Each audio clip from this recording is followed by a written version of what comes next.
Cartoon വന്നൊരു മുറുക്കാങ്കട PP ഉണ്ടോ എന്ന് മന്ത്രിയുടെ കാർ ചെയ്തോണ്ട് മുരളി ചോദിക്കും. രമേശ് വെക്കുന്ന കാർട്ടൂൺ.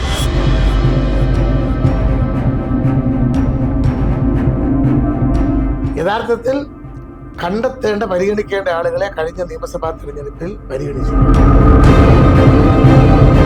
അതിന്റെ തിക്താനുഭവമാണ് കോൺഗ്രസ് വീണ്ടും പ്രതിപക്ഷത്തേക്ക് പോയതിന്റെ ഒരു കാരണം. സ്ഥാനാർത്ഥി അതിനുമപ്പുറം രമേശ് എന്ന രാഷ്ട്രീയ നേതാവിന്റെ വ്യക്തിപരമായി അദ്ദേഹത്തെ ബാധിച്ചത് അദ്ദേഹത്തിന് നെല്ലും പതിരും തിരിച്ചറിയാൻ. ടി ശരചന്ദ്ര പ്രസാദ് എന്ന് പറഞ്ഞാൽ അറിയാത്ത ആരുമില്ല. കാരണം കോൺഗ്രസിന്റെ ഏത് പരിപാടി ഉണ്ടെങ്കിലും, സാംസ്കാരിക പരിപാടിയായാലും രാഷ്ട്രീയപരമായ പരിപാടിയായാലും അദ്ദേഹം അവിടെ കാണും. കാണിയായിട്ടല്ല, സംഘാടകനായിട്ട്, അതിന്റെ നേതാവായിട്ട്. പിന്നെ വ്യക്തമായ രാഷ്ട്രീയമുണ്ട്, നല്ല പച്ചയായ കോൺഗ്രസ് രാഷ്ട്രീയം. എന്തായാലും നമ്മുടെ ഈ മിഷൻ 2025 ഒക്കെ ഇപ്പോൾ സജീവമായി നിൽക്കുന്ന ഈ കാലത്ത് എന്താണ് അദ്ദേഹത്തിന് പറയാനുള്ളത് ഒന്ന് കേട്ടു നോക്കാം. എനിക്ക് തോന്നുന്നു കോൺഗ്രസിലെ ഏറ്റവും കൂടുതൽ രാജ്യഭീഷണി മുഴക്കിയത് താങ്കളായിരിക്കും തോന്നുന്നത്. കേരളത്തിലെ ഏറ്റവും കൂടുതൽ രാജ്യഭീഷണി മുഴക്കാതെ രാജ്യഭീഷണി ഉണ്ട് എന്ന് പുറത്ത് വാർത്ത വന്നതിന്റെ പേരിലാണ്. ഞാൻ നേരിട്ട് ഒരിടത്ത് രാജ്യഭീഷണി മുഴക്കിയിട്ടില്ല. പക്ഷെ എന്റെ പേരിൽ ഒരുപാട് രാജ്യഭീഷണി എന്ന് പറഞ്ഞിട്ട് വാർത്തകൾ വന്നിട്ടുണ്ട്. ആ വാർത്ത പടച്ചുവിട്ട വാർത്തകളൊക്കെ അതുപോലെ തന്നെ അങ്ങ് പോയിട്ടുമുണ്ട്.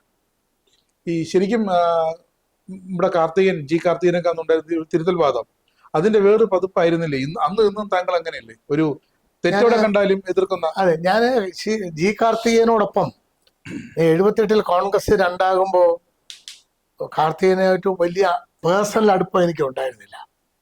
78 രണ്ടാകുന്ന സമയത്ത് ഒരു വലിയ ആത്മബന്ധം. ഞാൻ ചെമ്പരത്തി എസ് എൻ കോളേജിലെ കൗൺസിലറായിരുന്നു, പ്രീ ഡിഗ്രി വിദ്യാർത്ഥിയാണ്. അപ്പോൾ കാർത്തികേയൻ അന്ന് KSUIയുടെ കൺവീനറായി ഇന്ദിരാജി അനൗൺസ് ചെയ്തതാണ്. അപ്പോൾ സ്വാഭാവികമായിട്ടും കാർത്തികന് സെനറ്റ് മെമ്പറാവണം. അപ്പോൾ ഒരു 10 വോട്ട് കാർത്തികന് വേണം, അതിൽ ഒരു വോട്ട് എൻ്റെതായിരുന്നു. ഞാൻ ചെമ്പരത്തി കോളേജിലെ കൗൺസിലറാണ്. അപ്പൊ അങ്ങനെ കാർത്തികൻ സെനറ്റ് മെമ്പറാക്കി, കാർത്തികനെ KSU പ്രസിഡന്റ് ആക്കി. കാർത്തികൻ ആദ്യം പ്രസിഡന്റ് ആകുമ്പോൾ ഞാൻ KSU ജില്ലാ വൈസ് പ്രസിഡന്റ് ആയിരുന്നു. പിന്നീട് ജില്ലാ പ്രസിഡന്റായി. പിന്നെ രമേശ് ചെന്നിത്തല പ്രസിഡന്റായി വരുമ്പോൾ ഞാൻ ജില്ലാ പ്രസിഡന്റും, രമേശ് വീണ്ടും വരുമ്പോൾ ഞാൻ സ്റ്റേറ്റ് ജനറൽ സെക്രട്ടറിയും, പിന്നെ യൂണിവേഴ്സിറ്റിയുടെ ചെയർമാനുമായി. ഞാൻ ശിവൻകുട്ടിയായിട്ടായിരുന്നു മത്സരിച്ചത്. ഞാൻ ജയിച്ചു വിടും. പഴയ കേരള സർവകലാശാല യൂണിയൻ കൊച്ചി വരെയുണ്ട്, എറണാകുളം വരെ ഉണ്ട്. പഴയ ഗാന്ധി സർവകലാശാല വരുന്നതിന് മുമ്പാണ്, കോട്ടയം വരുന്നതിന്. 82-83 സർവകലാശാല യൂണിയനാണ്. അപ്പൊ അന്നും ഈ കാർത്തികന്റെ കാലഘട്ടത്തിൽ കാർത്തികൻ തിരുത്തൽ വാദം തുടങ്ങുന്ന സമയത്ത് കാർത്തികൻ യൂത്ത് കോൺഗ്രസ് പ്രസിഡന്റ്, ഞാൻ KSU പ്രസിഡന്റ് ആയിരുന്നു. കാർത്തികന്റെ തിരുത്തൽ വാദത്തിന് മുമ്പ് കാർത്തികന്റെ ഏകകക്ഷി ഭരണം, തിരുത്തൽ വാദത്തിന് മുമ്പ് കാർത്തികൻ യൂത്ത് കോൺഗ്രസ് പ്രസിഡന്റ്, ഞാൻ KSU പ്രസിഡന്റായി. ഏകകക്ഷി ഭരണത്തിന്റെ ആ സ്ലോഗനുമായിട്ട് മുമ്പോട്ട് പോകുമ്പോൾ അദ്ദേഹത്തോടൊപ്പം ഞാൻ KSU പ്രസിഡന്റായി. അദ്ദേഹം യൂത്ത് കോൺഗ്രസ് പ്രസിഡന്റ്, ഞാൻ KSU പ്രസിഡന്റ്. ഞങ്ങളുടെയൊക്കെ സ്റ്റേറ്റ്മെന്റ് ഈ മാതൃഭൂമിയിലൊക്കെ അന്ന് ശ്രീ നാലപ്പാടായിരുന്നു MD മാതൃഭൂമിയുടെ. നാലപ്പാടിന് കാർത്തികന്റെ അടുത്ത് എൻ്റെ അടുത്തൊക്കെ വ്യക്തിപരമായി വലിയ താല്പര്യമുള്ളതാണ്. അപ്പൊ നാലപ്പാട് അന്നൊരു യങ് ടർക്കായിരുന്നു മാതൃഭൂമിയിലെ. ആ എഴുത്തിന്റെ സാഹിത്യ കുടുംബത്തിൽപ്പെട്ടതാണല്ലോ നാലപ്പാട്. നാലപ്പാട് നമ്മളെ സഹായിക്കും. അപ്പൊ ഞങ്ങളെയൊക്കെ രണ്ടുപേരുടെ സ്റ്റേറ്റ്മെന്റ് ഒരുപോലെ പത്രത്തിൽ കൊടുക്കുകയൊക്കെ ചെയ്തു. അന്നും നമുക്ക് ശരിയെന്ന് തോന്നുന്നു. അന്ന് K. കരുണാകരൻ മുഖ്യമന്ത്രിയായ സമയത്താണ് ഞാൻ KSU പ്രസിഡന്റ് ആയിരുന്നത്, 85-86. അദ്ദേഹം വിദ്യാർത്ഥി നേതാക്കന്മാരുടെ യോഗം വിളിച്ചപ്പോൾ അദ്ദേഹം വിളിച്ച യോഗത്തിൽ ഞാൻ പോയി പ്രതിഷേധിച്ച് വാക്കൗട്ട് എടുത്ത് പോയിട്ടുണ്ട്. അപ്പോ പത്രക്കാര് ലീഡർ ചോദിച്ചു, അല്ല അങ്ങയുടെ സ്വന്തം ആള് ശരചന്ദ്ര പ്രസാദ് വാക്കൗട്ട് എടുത്ത കാര്യം? അതിനും മാസങ്ങൾക്ക് മുമ്പ് കോൺഗ്രസിനകത്തുള്ള സ്പ്ലിറ്റിന്റെ പേരിൽ എനിക്ക് വേണ്ടി ലീഡർ ഓപ്പണായി പറയുകയാണ്. കോൺഗ്രസിൽ അന്ന് രണ്ട് ശരിയായി നിൽക്കുമ്പോൾ ഒരു ഏരി എന്നെ എതിർക്കുമ്പോൾ ലീഡർ എനിക്ക് വേണ്ടി സംസാരിക്കുകയാണ്. ആ ലീഡർ വിളിച്ച യോഗത്തിലാണ് ഞാൻ വാക്കൗട്ട് എടുത്തത്. അപ്പൊ അതാണ് പത്രക്കാർക്ക് ഒരു അതിശയമായി പത്രക്കാർ കണ്ടത്. പക്ഷെ തിരിച്ചു വിളിക്കും ലീഡർ അല്ലേ? അല്ല, അപ്പൊ ലീഡർ പത്രക്കാരോട് പറഞ്ഞത്, ശരത്ത് ഗവൺമെന്റിന്റെ ഭാഗമല്ലല്ലോ, ശരത്ത് വിദ്യാർത്ഥി സംഘടനയുടെ പ്രസിഡന്റാണ്, KSU പ്രസിഡന്റാണ്. ശരത്തല്ലേ അങ്ങനെ പറയാം, പിന്നെ വേറെ ആരാ പറയണ്ടേ? ഞാനാണ് പറയേണ്ടത്. അതാണ് ലീഡറുടെ പ്രത്യേകത. ലീഡർ അവസാനം ആ സമരം അവസാനിക്കുമ്പോൾ കേരളത്തിലെ പ്രീ ഡിഗ്രി ബോർഡ് സൗജന്യമാക്കുക എന്നുള്ള എന്റെ സ്ലോഗൻ വർഷങ്ങളായി. ശ്രീ AK ആന്റണിയുടെ സമയമടക്കം ഉമ്മൻചാണ്ടിയുടെ സമയത്ത് MMSന്റെ സമയത്ത് VM സുവിന്റെ സമയത്തൊക്കെ ഉപയോഗിച്ചിരുന്ന പ്രീ ഡിഗ്രി വിദ്യാഭ്യാസം ഒരു പ്രത്യേക ബോർഡിന്റെ കീഴിൽ കൊണ്ടുവരണമെന്ന് ആവശ്യപ്പെട്ടിരുന്നതും പിന്നീട് പ്രീ ഡിഗ്രി വിദ്യാഭ്യാസം സൗജന്യമാക്കണമെന്നുള്ളത്. അത് ലീഡർ ആ സമയത്താണ്, അതും പോലീസ് സമരമായിട്ട് നടക്കുമ്പോഴാണ് പ്രീ ഡിഗ്രി വിദ്യാഭ്യാസം സൗജന്യമാക്കാൻ. ഞാൻ KSU പ്രസിഡന്റ് ആയിരിക്കുമ്പോഴാണ്. കാര്യം അന്ന് ഇന്ദിരാഗാന്ധി പെൺകുട്ടികളുടെ വിദ്യാഭ്യാസം +2 വരെ സൗജന്യമാക്കിയിരുന്നു ഓൾ ഇന്ത്യ തലത്തിൽ. അപ്പൊ കേരള ലീഡർ പറഞ്ഞു അത് ചെയ്തോളാം. ലീഡർ റിസ്ക് എടുക്കുന്ന ആളാണ്, കുറച്ച് സാമ്പത്തിക ബാധ്യത വരും, അത് എടുത്തോളാം എന്ന് പറഞ്ഞു. അങ്ങനെയാണ് പ്രീ ഡിഗ്രി വിദ്യാഭ്യാസം സൗജന്യമാക്കുന്നത്. പിന്നീട് അത് യാഥാർത്ഥ്യമായി ഇപ്പോൾ പ്രീ ഡിഗ്രി വരെയുള്ള വിദ്യാഭ്യാസം സമ്പൂർണ്ണമായി സൗജന്യമാണ് മുഴുവൻ കുട്ടികൾക്ക്. ഹയർ സെക്കൻഡറി സമ്പൂർണ്ണമായി സൗജന്യമാണ്. ആ സമയത്തൊക്കെ നമ്മൾ KSUവിന്റെ ഒരു പാരമ്പര്യമുണ്ട്. ഭരണത്തിന്റെ മുഖം നോക്കാതെ, കൊടിയുടെ നിറം നോക്കാതെ സമരം ചെയ്യും എന്ന് പണ്ട് താരകം മുതൽ AK ആന്റണി മുതൽ ഉമ്മൻചാണ്ടി, വയലാർ രവി അടക്കം എല്ലാവരും എടുത്ത നിലപാട് തന്നെ ഞാനും എടുത്തു. മുഖം നോക്കാതെ, കോൺഗ്രസ് ഭരണം കോൺഗ്രസിൻ്റെതാണോ നോക്കാതെ, KPCC പ്രസിഡന്റ് ആരെന്ന് നോക്കാതെ നമ്മൾ സമരം ചെയ്തിട്ടുണ്ട്. പിന്നെ പാർട്ടിക്കകത്തും എനിക്ക് ശരിയെന്ന് തോന്നുന്ന ഞാൻ ഉറപ്പിച്ച് പറഞ്ഞിട്ടുണ്ട്, ഉറച്ച നിലപാടെടുത്തിട്ടുണ്ട്. അതിനൊക്കെ സമ്മാനം കിട്ടിയിട്ടുണ്ട്. സമ്മാനങ്ങൾ ഒരുപാട് കിട്ടുക. എന്നെ പോലെ സമ്മാനം വാങ്ങിച്ചിട്ടുള്ള ആളുകൾ വേറെ ആരും കാണില്ല. ഞാൻ കോൺഗ്രസിൽ 32 കൊല്ലം KPC ഭാരവാഹിയായിരുന്നു. എൻ്റെ 31ാമത്തെ വയസ്സിൽ ഞാൻ KSU പ്രസിഡന്റ് സ്ഥാനം കഴിഞ്ഞ് യൂത്ത് കോൺഗ്രസ് നാഷണൽ കൗൺസിൽ മെമ്പറും ജനറൽ സെക്രട്ടറി സ്ഥാനം കഴിഞ്ഞ് ഞാൻ നേരെ AICC മെമ്പറും KPC സെക്രട്ടറിയായി. വയലാർ KPC പ്രസിഡന്റ് ആയിരിക്കുമ്പോൾ അദ്ദേഹത്തെ കമ്മിറ്റിയിൽ ഞാൻ KPC സെക്രട്ടറി ആയി KPC ഭാരവാഹിത്വം തുടങ്ങിയതാണ്. അപ്പോഴാണ് ഞാൻ AICC മെമ്പറായത്. അപൂർവം അന്ന് ചെറുപ്പക്കാരൊന്നും അധികമായിട്ട് AICC ഇല്ല. ഞാൻ എലക്ടഡ് AICC മെമ്പറായി KPC സെക്രട്ടറി ആയി. ഇന്ന് രാജീവ് ഗാന്ധി ഉണ്ട്. അന്നുണ്ട്. രാജീവ് ഗാന്ധി ഇതിലേക്ക് വന്ന സമയമല്ലേ. രാജീവ് ഗാന്ധിയുടെ ഈ 90 രാജീവ് ഗാന്ധി ആണ് എന്നെ KSU പ്രസിഡന്റ്. 85, 86 അപ്പൊ ഇന്ദിരാജി മരിച്ചു, രാജീവ് ഗാന്ധി വന്നു. അപ്പൊ ഞാന് MLA ആയി വരുന്ന ആ ഇറയിൽ അപ്പൊ രാജീവ് ഗാന്ധി ആ തെരഞ്ഞെടുപ്പിലാണ് മരിക്കുന്നത്. അപ്പൊ ആ സമയത്ത് നമ്മള് NSU നാഷണൽ കൗൺസിലും KSU യൂത്ത് കോൺഗ്രസിലെ രാജീവ് ഗാന്ധിയാണ് നേരിട്ട്. ഇന്ന് മകൻ രാഹുൽ. അതെ, അത് രാജീവ് ഗാന്ധി. എനിക്കിപ്പോഴും ഉണ്ട്. ഞാൻ 85, 86 KSU president national girls convention ഉണ്ടായിരുന്നു. ഇപ്പോഴും രാജീവ് ഗാന്ധിയുടെ ജന്മദിനത്തിന് ഞാൻ പടമിട്ട് രാജീവ് ഗാന്ധി, പ്രധാനമന്ത്രി രാജീവ് ഗാന്ധിയുടെ നെഞ്ചോട് ചേർന്ന് നിന്ന് ഇവിടുത്തെ വനിതാ ഡെലിഗേറ്റ്സ് ഞങ്ങൾ എല്ലാവരും നിൽക്കുന്ന പടമുണ്ട്. ഞാനിപ്പോ വീണ്ടും അത് ഫേസ്ബുക്ക് ഇങ്ങനെ എല്ലാ വർഷവും ഇങ്ങനെ ഓർമ്മപ്പെടുത്തിക്കൊണ്ടിരിക്കും. അപ്പോ അതിന്റെ അടിയിൽ കമന്റ്, പഴയ KSUക്കാരൊക്കെ പഴയ ഓർമ്മകളുമായി, രാജീവ് ഗാന്ധി ഓർമ്മകളുമായി, അന്നൊക്കെ പ്രധാനമന്ത്രിയുടെ കയ്യിൽ തൂണിയാണ് നമ്മളൊക്കെ നിൽക്കുന്നത്. ആ പടം കാണുമ്പോൾ തന്നെ അറിയാം. അതെ, അപ്പൊ അതാണ് രാജീവ് ഗാന്ധി. അത് നെഹ്റു കുടുംബത്തിന്റെ ഒരു പ്രത്യേകതയാണ്.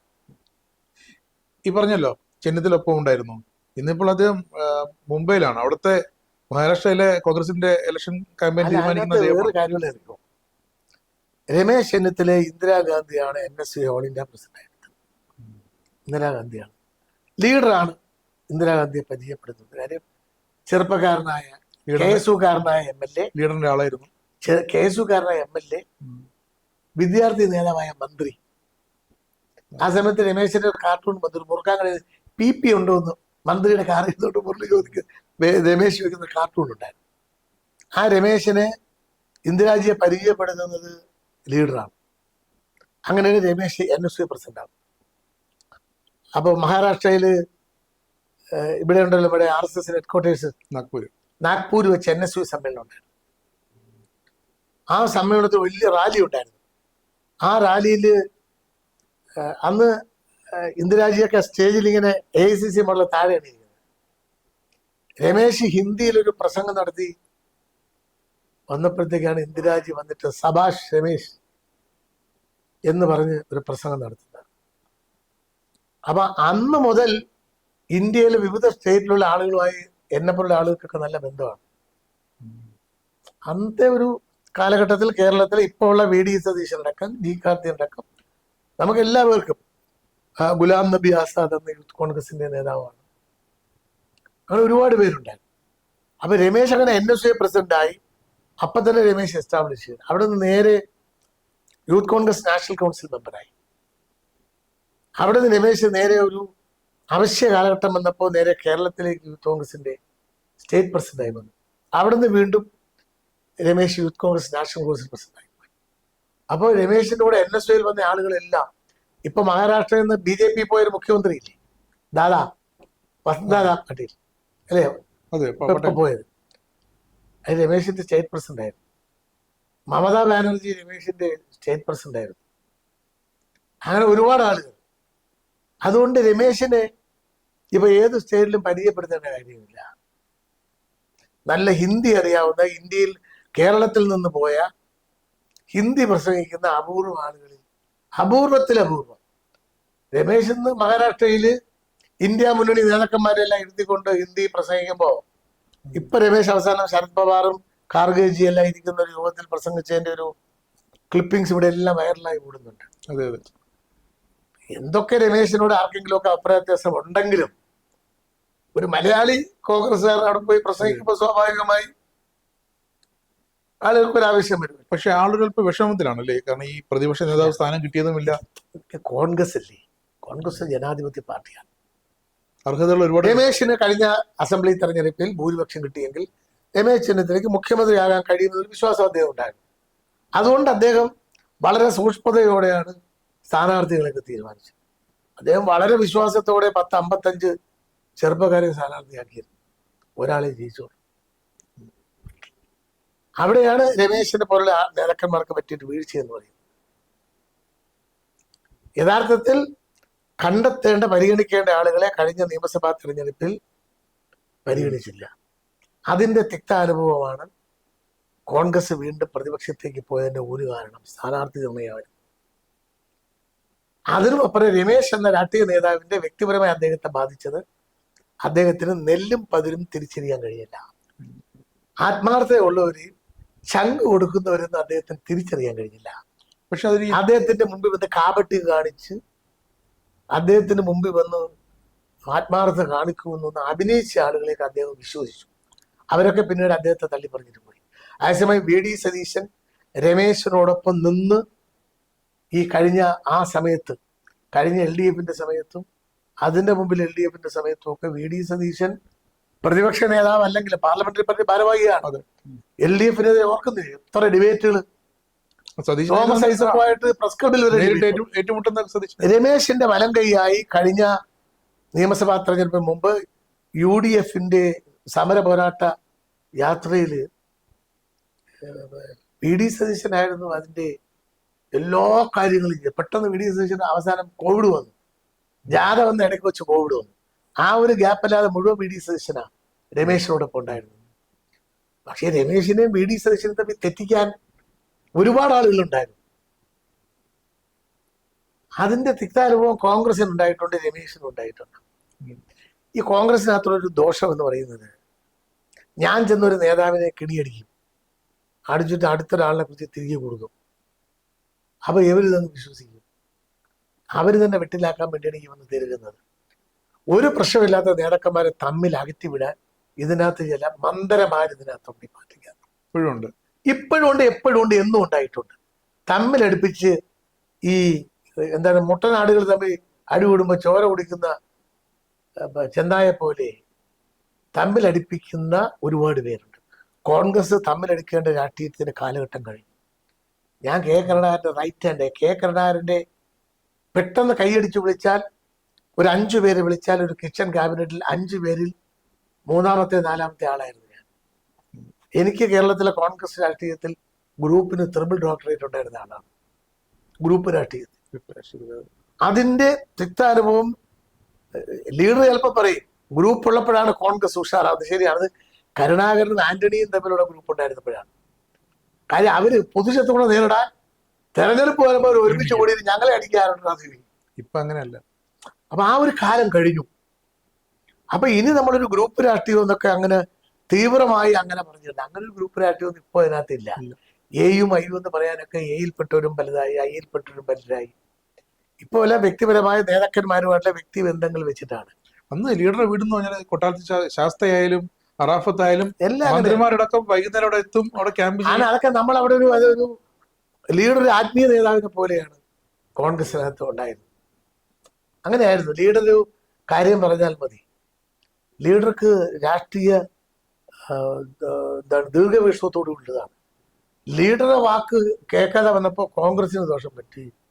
ലീഡറുടെ വാക്ക് അല്പം ഒന്ന് മുരളി ലംഘിക്കാൻ തുടങ്ങിയപ്പോൾ മുരളിക്ക് ദോഷം വന്നു. അതെ, പിന്നെ ഇപ്പൊ ലീഡർക്ക് ശേഷമാണ്, ലീഡർ മരിച്ചതിന് ശേഷമാണ് പത്മജ പോയത്. പത്മജ ഒരിക്കലും പോകരുതായിരുന്നു.